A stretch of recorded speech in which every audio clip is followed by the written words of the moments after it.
আমাৰ কাৰ্যসূচী হৈছে আমি সকলোৱে জানো আমাৰ ভাৰতবৰ্ষখন স্বাধীনতা লাভ কৰা ৭৫ বছৰ হ'ল।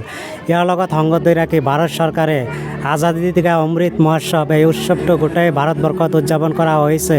গতিকে ইয়াৰ লগত সংগতি ৰাখি আমিও আমাৰ এইখন জাতীয় বিদ্যালয়ৰ পৰা আনন্দমঠ জাতীয় বিদ্যালয়ৰ পৰা আমি সকলো ছাত্ৰ ছাত্ৰীৰ হাতত জাতীয় পতাকা লৈ ঘৰে ঘৰে তিৰংগা এই অভিযানটো ৰূপায়ণ কৰিছোঁ। আৰু এই অভিযানত আমাৰ সাপকাটা আৰক্ষী থানাৰ ভাৰপ্ৰাপ্ত আৰক্ষী বিষয়া আমাৰ সন্মানীয় শিৱপ্ৰসাদ কলিতা ছাৰে আমাক যথেষ্ট সহায় কৰিছে।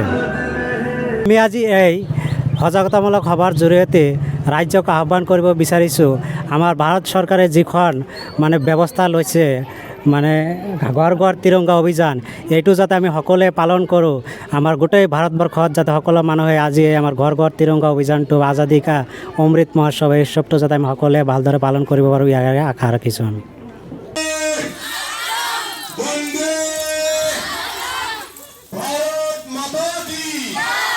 भारत माता की